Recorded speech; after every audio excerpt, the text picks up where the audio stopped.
அனைவருக்கும் வணக்கம். பென்சில் பிடிக்கக்கூடிய கைகள் சுத்தியலை பிடிக்க வேண்டுமா என்ற அந்த கேள்வி பரவலாக இந்தியா முழுக்க எழுந்து கொண்டிருக்கிறது. என்ன இப்படி ஒரு கேள்வி என்று நீங்கள் எல்லோருமே யோசிக்கக்கூடும். இன்றைக்கு ஒரு அறிவிப்பு வந்திருக்கிறது. அதாவது சிபிஎஸ்சி ஸ்கூல்ஸ்லலாம் 3rd, 5th, 8th இந்த மூணுலேயும் இந்த 3 கிளாஸையும் நீங்கள் பாஸ் பண்ணணும். இந்த கிளாஸை பாஸ் பண்ணாதான் அடுத்த கிளாஸுக்கு போகணும் அப்படின்ற மாதிரி ஒரு சுற்றறிக்கை கொடுக்கப்பட்டிருக்கிறது. எதனால் திடீர்னு புதுசாக இந்த ஒரு திட்டம்? தமிழ்நாட்டில் எல்லாருக்குமே தெரியும், 8th வரைக்கும் ஆல் பாஸ், 10th வரைக்குமே பிரச்சனை இல்லாமல் எவ்ரிபடி வில் கிளியர். ஏறக்குறைய இதே பாலிசியை தான் எல்லாருமே ஃபாலோ பண்ணிட்டு இருந்தாங்க இந்தியா முழுக்க. யாரையும் ஃபெயில் பண்ணி, அதெல்லாம் ஒரு 20 வருஷத்துக்கு முன்னாடி. நான் 7வது கிளாஸ் 2 தடவை படித்தேன், 6வது கிளாஸ் 2 தடவை படித்தேன், 3வது கிளாஸ் 2 தடவை படித்தேன் அப்படின்னு சொல்கிறதெல்லாம் அந்த காலம். இப்போ அந்த மாதிரி ஒரு பாலிசியே இல்லாமல் தமிழ்நாட்டில் தலைவர் கலைஞர் அவர்கள் அதை கொண்டு வந்து ஆல் பாஸ், 8th வரைக்கும் ஆல் பாஸ், அதாவது ஒரு குறைந்தபட்ச கல்வி. நீங்கள் அவங்கள ஜட்ஜ் பண்ணாதீங்க, அந்த வயசு வரைக்கும் அவங்கள ஜட்ஜ் பண்ணாதீங்க. உங்களுக்கு என்ன கொடுக்குதோ கொடுங்க, அவங்க எதை எடுத்துக்கொள்ள முடியுமோ எடுத்துக்கிட்டோம். ஒருத்தரோட கெப்பாசிட்டியை பொறுத்து அவர்கள் எவ்வளவு அறிவை அவர்களால் உறிந்து கொள்ள முடியுமோ அதை உறிஞ்சு கொள்ளட்டும், ஸ்பாஞ்ச் மாதிரி உரியட்டும் என்ற அந்த அடிப்படையில் இந்த திட்டங்கள் கொண்டு வரப்பட்டது. இப்போ அதற்கு சாவு மணி அடிப்பது போல் இப்போ இந்த திட்டத்தை கொண்டு வந்திருக்காங்க. இமேஜின் பண்ணுங்கள், 3வது உங்கள் வீட்டில் இருக்கக்கூடிய பசங்க 3வதுல ஃபெயில் ஆகிட்டாங்க அப்படின்னா அதை ஏற்றுக்கொள்ள முடியுமா உங்களால்? 3வதுல ஃபெயில் ஆகிட்டா இன்னொரு வாய்ப்பு கொடுப்பாங்களா? அந்த வாய்ப்புலேயும் ஃபெயில் ஆகிட்டா என்ன செய்யணும்?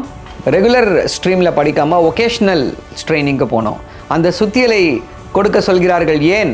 5 ஒரு 8 வயது குழந்தை, 10 வயது குழந்தை, 6 வயது குழந்தை கிட்ட நீங்கள் போய் ஒகேஷ்னல் ட்ரைனிங்னா, ஐயா என்ன கொடுமை இது!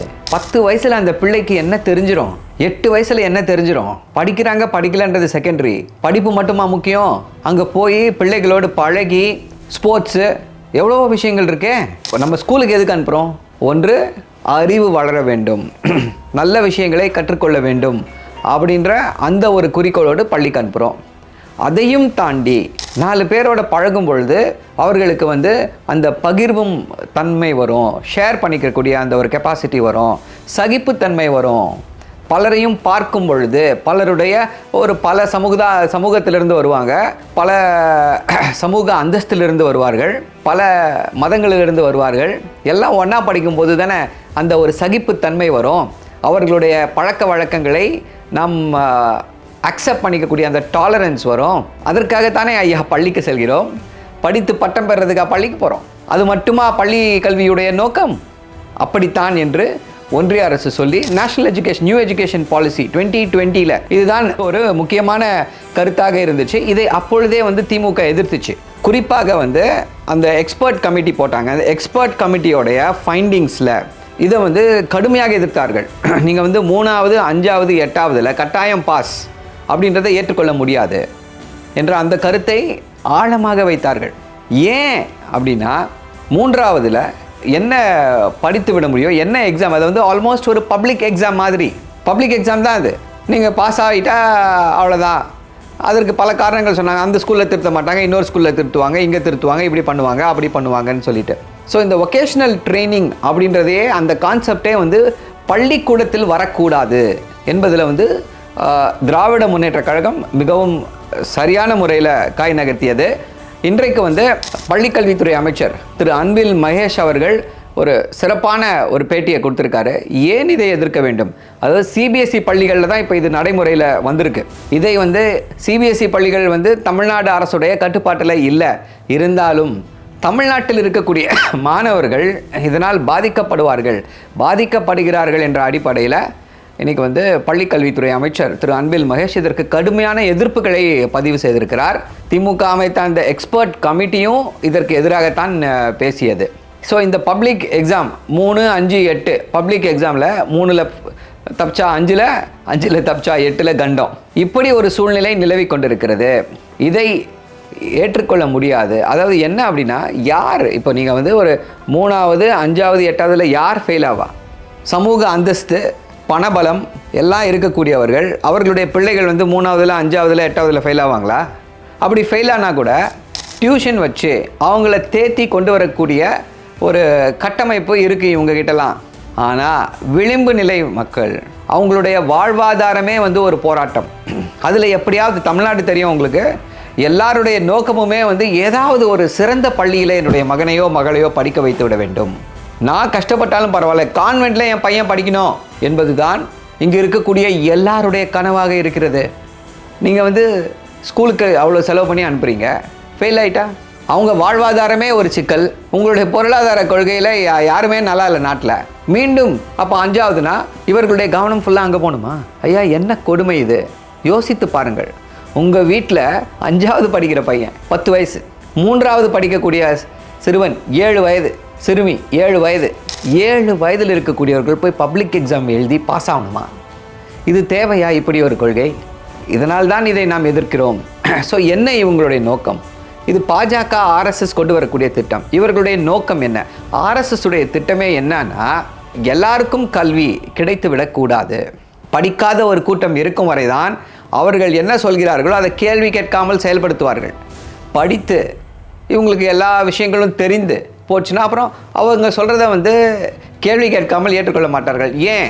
சிந்தனையை தூண்டும். படிப்பு ஏன் RSS எதிர்க்கிறது அப்படின்னா, அது வந்து சிந்தனையை தூண்டும். அவர்களுடைய கருத்துக்கள் எல்லாமே வந்து இல்லாஜிக்கல். நீங்கள் லாஜிக்கலாக அவங்க பேசவே மாட்டாங்க, இல்லாஜிக்கலாக தான் பேசுவாங்க. ஸோ அந்த இல்லாஜிக்கல் ஆர்டர்ஸை நீ ஒபே பண்ணணும். நீ படிச்சுட்ட, உனக்கு பகுத்தறிவு வந்துவிட்டது, பிரித்து பார்க்கக்கூடிய ஒரு இது வந்துருச்சு அப்படின்னா நீ அவங்க சொல்கிறத கேட்க மாட்ட. RSSகாரர்களுக்கு தெரியும், உயர் ஜாதியில் இருக்கக்கூடிய இந்துக்கள் அவங்க எல்லாம் எப்படினாலும் படித்து இது பண்ணிடுவாங்க. அவங்க பசங்க 3ஆவதுலேயோ 5ஆவதுலேயோ 8ஆவதுலேயோ ஃபெயில் ஆக மாட்டாங்க. சூத்திரர்களுடைய குழந்தைகள் அவங்க ஃபெயில் ஆவாங்க. ஸோ காம்படிஷன், ஹையர் எஜுகேஷன் போகும்போது காம்படிஷன் குறையும். இதுதான் இதற்கு பின்னால் இருக்கக்கூடிய நோக்கம். இந்த நோக்கத்தை உணர்ந்து தான் திமுக இதை கடுமையாக எதிர்த்தது. இன்றைக்கி இப்போ எதிர்க்கிறோம். என்ன செய்ய போகிறது ஒன்றிய அரசு அப்படின்றத பொறுத்திருந்து பார்ப்போம். கொடுமை என்ன அப்படின்னா, மற்ற யாருமே இதை பற்றி பேசலை. இதை பற்றி இன்றைக்கி தமிழ்நாட்டில் இருக்கக்கூடிய வேறு எந்த எதிர்க்கட்சிகள், அண்ணன் திருமாவளவன் பேசியிருக்காரு, அதை தாண்டி வேறு யாரும் பேசலை. இதுதான் இதற்கு பின்னால் இருக்கக்கூடிய அரசியல்.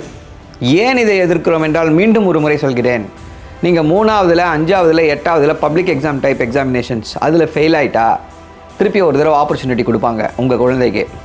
ஆப்பர்ச்சுனிட்டியில் அப்பயும் நீங்கள் படிக்க முடியலையா? அப்போ என்ன சொல்கிறாங்க, நீங்கள் ரெகுலர் ஸ்ட்ரீமில் உங்களால் படிக்க முடியல, அதனால் ரெகுலர் ஸ்ட்ரீம் வேண்டாம், வொகேஷ்னல் ட்ரைனிங் போங்க அப்படின்றாங்க. இதுதான் புதிய கல்விக் கொள்கை. நேஷ்னல் எஜுகேஷன் பாலிசி 2020 இதைத்தான் பரிந்துரைக்கிறது. இது ஒரு முக்கியமான காரணம். தமிழ்நாட்டும் திமுகவும் இதை எதிர்ப்பதற்கு இந்த denial of access to education is one of the most important reasons. அதனால்தான் இதை நாம் எதிர்க்கிறோம். வொகேஷ்னல் ட்ரைனிங்னா என்னங்க சொல்லிக் கொடுப்பாங்க? Arts and crafts, carpentry, pottery, இதைத்தான் சொல்லிக் கொடுப்பாங்க வொகேஷ்னல் ட்ரைனிங்னா. வொகேஷ்னல் ட்ரைனிங் படித்து, அதாவது இப்போ எப்படின்னா, அதற்கு வந்து இவங்க வந்து இன்னொரு எதிர்மறையான ஒரு இதை வைக்கிறாங்க. என்னென்னா, சார் படித்தவங்களுக்குலாம் வேலை கிடச்சிருந்தா சார், படித்தா நீங்கள் வேலை வேணும்னு கேட்பீங்க. ஐயா, படிப்பு இருக்கட்டும், படித்து அந்த படிப்புக்கேற்ற வேலைன்றது கிடையாது. படிப்பு என்பது உங்களுடைய அறிவிற்காக, உங்களுடைய அறிவு வளர்வதற்காக, உங்களுடைய ஆற்றல் வளர்வதற்காக, உங்களுடைய அந்த அறிவாற்றல் வளர்வதற்காக, உங்களுடைய அந்த நாலேஜ் பேஸ் இன்க்ரீஸ் ஆகணும். அதற்கு தான் படிப்பு. நீங்கள் சம்பாதிப்பது இல்லை வேலை அப்படின்றதெல்லாம் அது தனிப்பட்ட திறமை. அப்படி ஒரு சூழ்நிலையில் தான் இருக்கோம் நம்ம. அதற்கு தான் தமிழ்நாடு அரசு பல திட்டங்களை இங்கே செயல்படுத்தி கொண்டு இருக்கிறது. நான் முதல்வன் திட்டம், ஸ்கில். ஆனால் உங்களுக்கு பேசிக்காக ஒரு டிகிரி இருக்கணும், நீங்கள் மதிக்கப்பட வேண்டும், உங்களுக்கு ஒரு ரெஸ்பெக்டபிலிட்டி வரணும் சொசைட்டியில் அப்படின்னா அது கல்வியால் மட்டுமே முடியும். அந்த கல்வியை நசுக்க முயற்சி செய்கிறது. அந்த ரெஸ்பெக்டபிலிட்டி வந்துடக்கூடாது, சூத்திரர்களுக்கு அந்த ரெஸ்பெக்டபிலிட்டி வந்துடக்கூடாதுன்னு அதை நசுக்கக்கூடிய முயற்சி தான் இந்த புதிய கல்விக் கொள்கை 2020. அதனால் அதை எதிர்க்கிறோம். எல்லோரும் இதை எதிர்க்க வேண்டும். தமிழ்நாட்டில் இருக்கக்கூடிய பெற்றோர்கள், CBSE பள்ளியில் இருக்கக்கூடிய பெற்றோர்கள் எல்லாம் இதை எதிர்க்க வேண்டும் என்று சொல்லியிருக்கிறார். பார்ப்போம், பொறுத்திருந்து பார்ப்போம் என்ன நடக்கப் போகிறது என்பது. நன்றி, வணக்கம்.